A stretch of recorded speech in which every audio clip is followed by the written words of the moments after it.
Hai gengs, apa kabar? Senang sekali berjumpa dengan geng semua. Salam kenal dan salam sukses dari BCNQ. Mari tetap menjaga semangat kita masing-masing, tetap pantang menyerah. Mari terus berbuat kebaikan. Ayo terus berburu kesuksesan dan selalu berpikir positif atas apapun yang ada di seputar kita. Gengs, mari membahas tentang dua hal penting yang sering terlupakan di perencanaan. Yang pertama, yakni pada saat kita membuat perencanaan, seringkali kita lupa untuk melakukan pemetaan dukungan. Yang kedua, dan ini yang sering saya jumpai, yakni melupakan kedetailan dari perencanaan itu sendiri. Ini adalah dua hal yang sering kali terabaikan saat membuat perencanaan. Baik perencanaan dengan menggunakan metode yang simple ataupun membuat perencanaan dengan metode yang kompleks. Dua hal ini sering sekali lagi terabaikan. Gengs, apa itu yang dimaksud dengan peta dukungan? Peta dukungan yang dimaksud di sini adalah dukungan dari people, yakni orang-orang yang terkait dengan perencanaan itu sendiri. Nah, kalau kita memetakan dukungan dari orang-orang yang terkait dengan perencanaan itu sendiri, petanya adalah demikian. Pertama, pada saat kita membuat perencanaan, perlu kita ketahui siapa di antara orang-orang seputar kita yang relevan atau yang terkait dengan perencanaan memberikan dukungan, tapi dukungannya sifatnya pasif. Dan siapa di antara mereka yang memberikan dukungan yang aktif. Kita harus betul-betul cermati, cari informasi siapa yang berikan dukungan pasif dan siapa yang berikan dukungan aktif. Serta siapa yang di antara orang-orang seputar kita ternyata dukungannya itu adalah berupa negatif. Artinya yang bersangkutan tidak begitu mendukung atas perencanaan yang kita buat. Menyuarakan ketidaksetujuannya atas perencanaan yang kita buat. Banyak pertanyaan yang mempertanyakan perencanaan kita. Dan siapa pula di antara orang-orang seputar kita yang memberikan dukungan positif. Artinya mendukung apa yang kita rencanakan, artinya memberikan support atas apa yang sedang kita lakukan. Nah, dengan demikian ada 4 kuadran yang harus kita petakan di sini. Ada kuadran yakni orang-orang seputar kita yang memberikan dukungan positif, menyuarakan hal-hal positif terkait perencanaan kita, sekaligus suaranya adalah suara yang aktif. Ada pula yang mendukung, memberikan suara positif, namun beliau-beliaunya atau orang-orang di sekitar kita itu tidak banyak ngomong alias memberikan dukungan tapi pasif. Siapa pula di antara orang-orang seputar kita, apakah itu bawahan, apakah itu kolega, apakah itu atasan dan stakeholder yang lainnya aktif memberikan dukungan, namun aktifnya di sini adalah suara-suara negatif yang artinya adalah menentang perencanaan kita atau sedikit banyak meragukan perencanaan kita. Dan siapa-siapa di antara orang-orang seputar kita yang memberikan dukungan pasif sekaligus negatif. Ini harus diidentifikasi dengan jelas. Dukungan yang dimaksud di sini bisa jadi individu-individu ataupun departemen ataupun bagian demi bagian. Nah, jadi kita harus jelas terlebih dahulu. Perencanaan kita itu pro cons-nya itu apa saja dan siapa di balik pro cons tersebut. Itu harus teridentifikasi dengan jelas supaya itu dipertimbangkan, supaya itu dimasukkan dalam perencanaan. Kalau kita menjumpai stakeholder yang ternyata memberikan suara negatif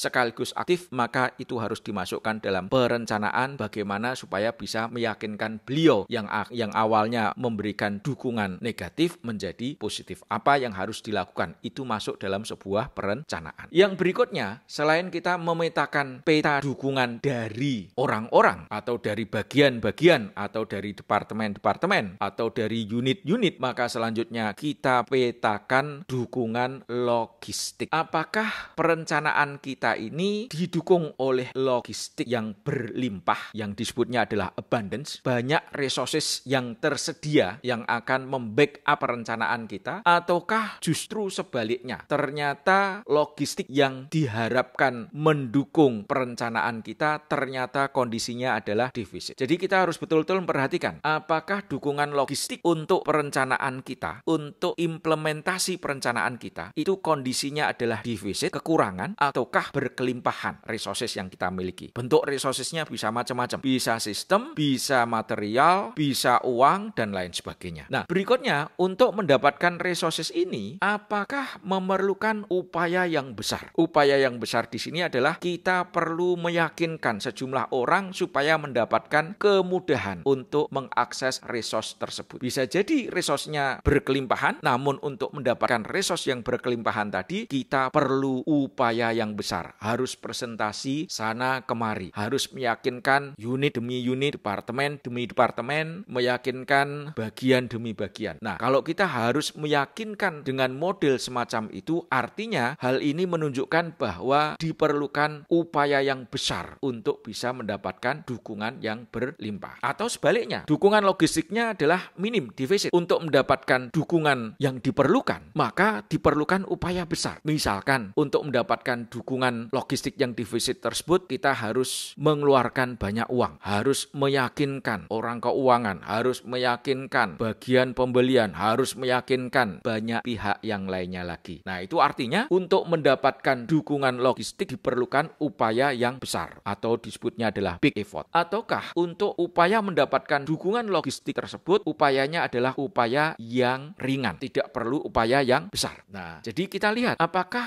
pada saat kita merencanakan sesuatu, dukungan logistik saat ini seperti apa? Apakah berada di kuadran yang small effort abundant, ataukah berada di kuadran small effort deficit? Apakah logistik kita, dukungan logistik kita itu berada di kuadran abundant big effort, ataukah logistik kita dukungannya itu adalah di kuadran defisit tapi perlu big effort? Nah, kita harus perjelas. Semua aktivitas, semua subaktivitas kita ini dukungan yang berasal dari people dan dukungan yang berasal dari logistik itu posisinya seperti apa. Nah, ini harus dipetakan dengan baik. Karena kalau tidak dipetakan dengan baik, yang terjadi adalah kita sudah menyusun perencanaan tapi saat implementasi maka banyak terjadi halangan karena kita ketemu dengan logistik yang defisit tapi perlu big effort, ya. Atau kita ketemu people-people yang memberikan suara negatif terhadap perencanaan kita dan mereka aktif mengkritisi perencanaan kita. Nah, ini kan repot. Akhirnya terkaget-kaget. Awalnya perencanaan bisa diimplementasikan tepat waktu tapi harus molor akibat adanya sejumlah hambatan karena tidak jelinya kita melakukan pemetaan dukungan baik itu dari orang ataupun dukungan yang berasal dari logistik. Nah, gengs, yang kedua adalah soal kedetailan. Nah, bagaimana dengan aspek kedetailan, geng? Apa itu yang dimaksud dengan aspek kedetailan dalam sebuah perencanaan? Kalau kita membuat perencanaan, which is itu adalah activity dan sub-activity, maka harus jelas memenuhi 5W1H plus yang lain-lainnya. Yang pertama adalah apa nama aktivitas atau subaktivitasnya, itu harus jelas. Yang kedua adalah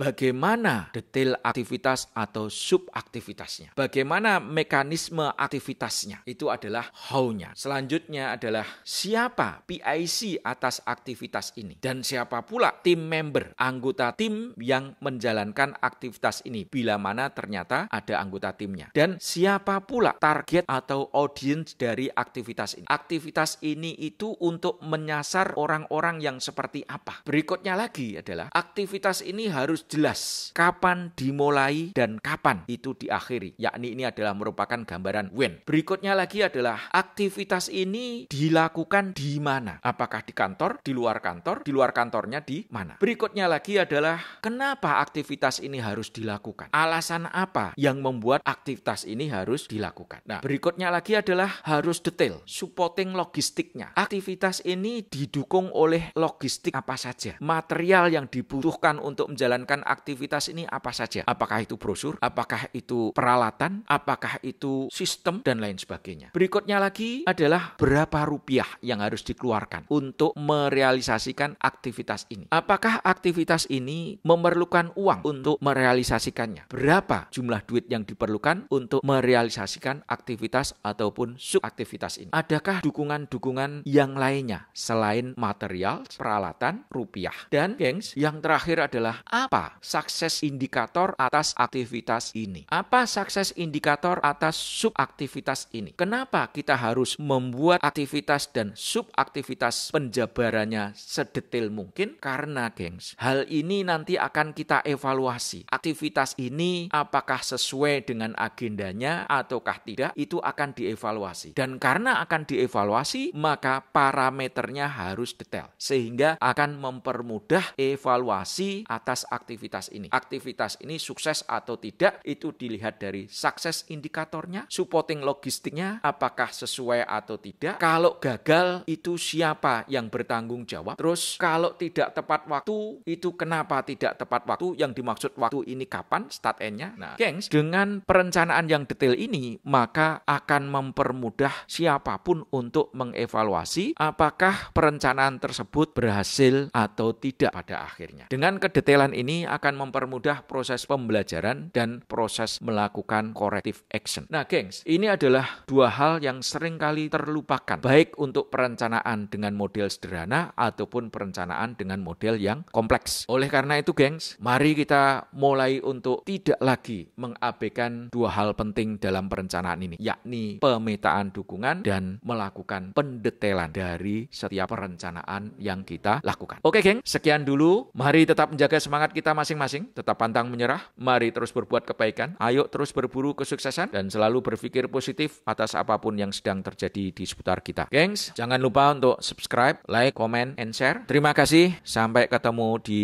seri video berikutnya.